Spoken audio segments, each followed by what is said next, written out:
What's up, guys? I came inside my hoop house because I wanted to get a little cup. It is supposed to drop down to 27 today and 28 tomorrow degrees Fahrenheit, which is below freezing. And I have a baby pepper plant, it's about this big, that survived our last two freezes. This will only be our third and fourth freeze since day of freeze, since the beginning of November. Right now we're at the ending of November, and we're about to have our next 2 days of freezing. I think it survived because it was insulated. That bed, the in-ground bed, was all covered with basil, really thick basil. And so even some of the basil that was in that bed underneath it did not freeze. It had survived. I just ended up pulling it all out. And when I did, I saw that we still had one more pepper plant in there. So I'm going to go ahead and see if I can get it out and see if I can let it survive inside of this hoop house. You can see that my broccoli is doing really good, and I have one tomato plant right there that I'm hoping won't freeze. Just realized that my audio wasn't recording, and so I just dug this up and showed you, but it didn't record. But this is the pepper plant. It was sitting right here next to this elephant garlic. Last year I planted this whole bed with elephant garlic, and I harvested like one bulb and then it wasn't ready, and then I guess I forgot about it, and it, like, the tops disappeared, and so I didn't know it was here anymore, which makes sense because I was looking for my garlic this past fall and wondering where it's at, and I'm like, I don't remember harvesting garlic, but I don't have any. It was because obviously I left it in the ground, and so now I have all of these clutches of elephant garlic growing back, which is nice. It's awesome. I didn't have to plant it because I didn't have any started garlic. But I'm going to go ahead and put this inside the hoop house. I'm hopeful that all my plants that are frost tender in the hoop house are going to survive, because last year when I built this hoop house, it got down to 17 and 18 degrees for like 4 days in a row. And I had sprouted sunflower seeds and frost tender things in here that I didn't plant. It just came with the compost, and they did not die. And so I really want that tomato to survive because it has about like 8 tomatoes on there. Let me show you the biggest one. So it has tomatoes all down in through here, but the biggest one is right here, and you can see it hasn't even started turning yet, and then it has lots more flowers. The same thing, I have 2 tomato plants outside in the garden. I did not, I planted them early in the spring. They were determinate tomatoes. I don't remember what variety, and they've gotten eaten down by the goats, and so I thought they were dead. But then as it cooled off, they started regrowing, and now they have clusters of tomatoes on them, but they are green and they're smaller. Some of them are about this big, and they survived our first and second frost at the beginning of November, and they're still alive. I guess it was just how the sun hit them or whatever, because everything else in the garden froze next to it, behind it, everywhere else except for those 2 tomatoes and that one pepper plant. I'm not going to do anything to cover those tomato plants because at this point they're just extra. You can see it's right here, and I guess the biggest one on here would be this one right here, but it's rock solid green. There's probably about 6 tomatoes on there, and then there's one at the beginning of at the opening of the garden. We have about 45 minutes of daylight left, and well, probably less. We have probably about 30 minutes of daylight left before 5:15, before the sun sets, and I'm using that time to go ahead and fill some of the garden beds. Aiden went ahead yesterday, I think it was, and connected all of my beds to make them longer. So my beds were, if you were not familiar, are 3 by 6, or they were 3 by 6, and I realized that I didn't like that for my garden. I've been gardening here for 2 seasons now, or 2 years now, and I realized that I just don't like that design. That was the design of my old property. It was either 4 by 8 or 3 by 6, but it was a much smaller backside yard kind of thing, where this is a much bigger area, and I found that I've liked my beds being longer. So I preferred growing in my log raised beds than I did my smaller raised beds. And so I just went ahead and asked my son to go ahead and connect my 3 by 6 beds to take away that pathway and make them longer. So now they are about 15 feet wide. So the perfect example is this bed right here. There was a 3 by 6 bed here and one over here, and then he just went ahead and put a piece of wood here. And now we're going down and adding compost in the between to make the whole bed filled with soil.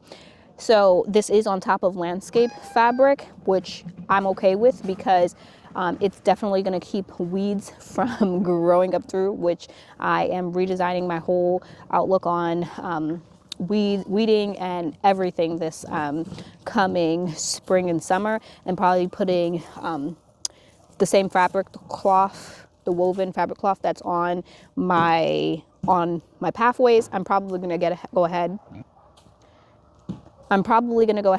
and put them on top of my beds as well, just to keep weeds down, because I find that unexpected things happen, like I did this past summer, and I just could not keep up with the weeds. So here's a closer look at what I'm talking about right now. I just sprinkled, I had some leftover brassica seeds, I think it was either kale or something like that, that spilled, and I just planted them here. But you can see where I'm talking about he took off the ends of the bed and just connected the whole bed. So going down, all of the beds are now connected, and so there will not be any pathway here, and these now make these beds 15 feet. And so now what we're working on is doing the same thing over here. And so we kind of have like an assembly line, because Anaya right now and me, we're working on filling the soil. And then when Aiden comes down and puts the soil in the middle bed, we have Nehemiah who's leveling it out. And once we get all the middle, I did get 2 yards of compost. And once we get all of the middle beds done, which I think I only see 2 more beds done, we'll have more soil left over. And then I'm going to be taking off, there's some places in the garden where I have cardboard and it's covering the whole bed and there's no weeds growing. Add compost. So these beds along the fence, most of them would be a great example of like beds that we covered and they stayed in place, and so they don't have any weeds growing in them. We do have some areas like right here and right here where we've covered, there's no weeds, but where we haven't covered, there are weeds. That is not a weed over there, that it's summer savory, and it's taking over this whole bed, which is fine. I'll deal with that. It's better than having weeds grow. I'll deal with that later in the spring and summer. I'm thinking that this bed might be a bed where I add 3 hoops and plant, and so I will need to contain the summer savory on that side of the bed, since the hoop, there's already 1 hoop right here, and just so that I can like be able to plant. Because I started working on my garden design layout for this coming spring, and yeah, that's what I may do. At one point, you can see this netting is new. That's what I meant to do last year for my cherry tomatoes, and I just never got a chance to actually put that up. Now that it is winter time, it's cooling down, it's way less busy in life for me. Now's the time that I can really like regroup and think, and so I'm actually thinking about making a video of just like trials and everything that happened in the year 2023 gardening season, and like what I learned to move forward. So we actually just removed, there was a wheel holding down this cardboard as well as this one, and we just removed it, and we're going to add soil right on top of the cardboard, because by spring it will have broken down. We did the same thing for here. There was cardboard, we added leaves on top so that it could break down, and then we're just going to add soil straight on top. I'm not planning on adding soil on top of covering every bed with cardboard and then adding on top, but if it's already there, I'm just going to go ahead and add it on top instead of removing it. So that means like there's like 4 or 5 beds along the fence, and then like whatever beds have it. If there's like 1 cardboard and a bunch of weeds, I'm not going to add any soil to it now, because I don't have time to pull the weeds out. Right now we're just trying to use the compost that I went ahead and picked up.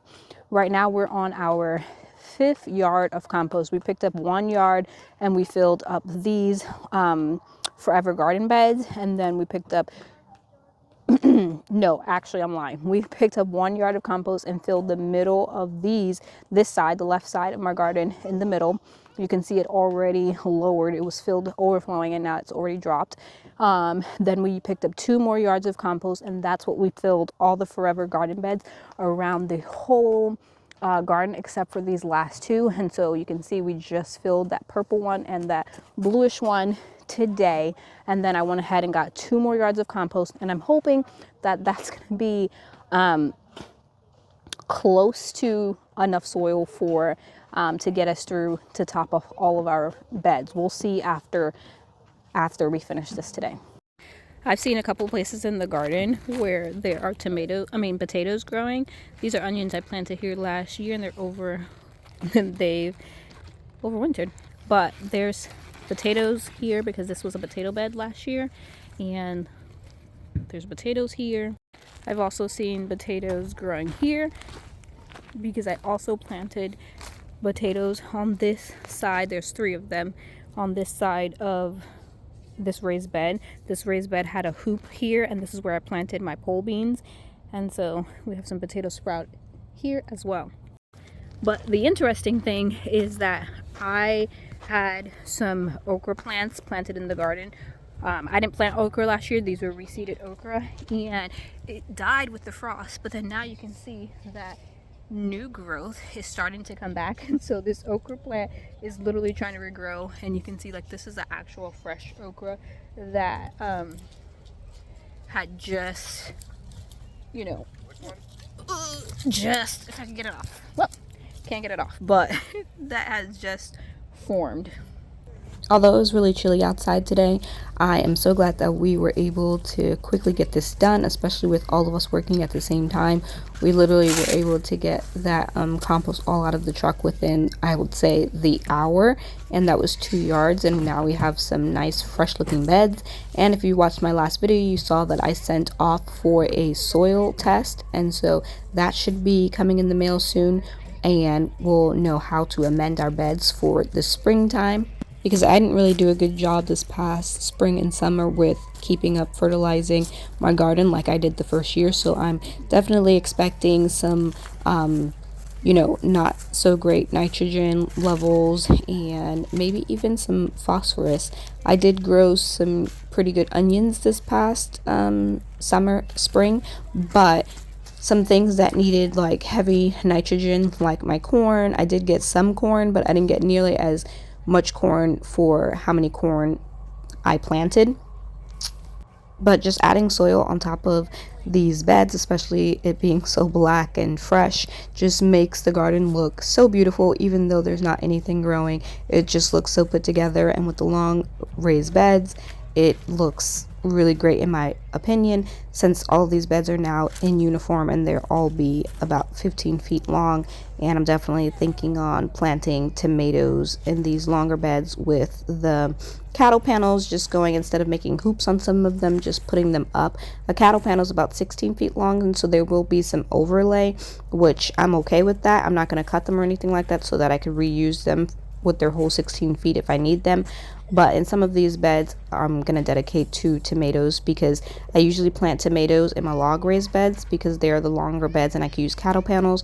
But like I said, I didn't really like that last year, and so I'm going to plant tomatoes in these now new longer beds, and then my log raised beds is going to be straight for production of flowers, because I'm really passionate and want to grow some cut flowers.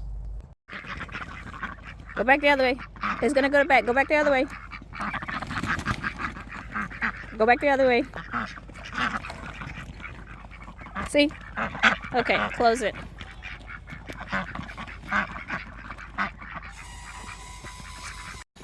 Our dogs do not go to bed by themselves, and we have them on that automated door, and so once it gets dark, the automated door closes by itself, and they're never in bed. So we come over here and put them to bed manually. A lot of these ducks are from our spring batch, and so they're not used to us saying Avengers Assemble. If you're not familiar with what I'm talking about, you can train ducks to go to bed, and our code, so to speak, was Avengers Assemble. And the ducks would go to bed. But since a lot of those ducks are new ducks from the spring, they are not used to us just saying Avengers Assemble, because we kind of got out the habit. And all of the ducks that were used to us saying Avengers Assemble and that would just go to bed manually, there's only like 1 or 2 of them left. So we have to go over there every night now and like retrain them to go to bed, because if not, they will not go to bed. We are still working and it's dark, and so that's why this is not really good night vision. So we're gonna go ahead and part ways, but we are still working. I think we probably have about, yeah, it's only, you can't tell, but there's only like this much left, and this was overfilling, so definitely less than a yard, probably like a half a yard left. So thank you guys for hanging out with me, and I'll see you guys next time. Bye.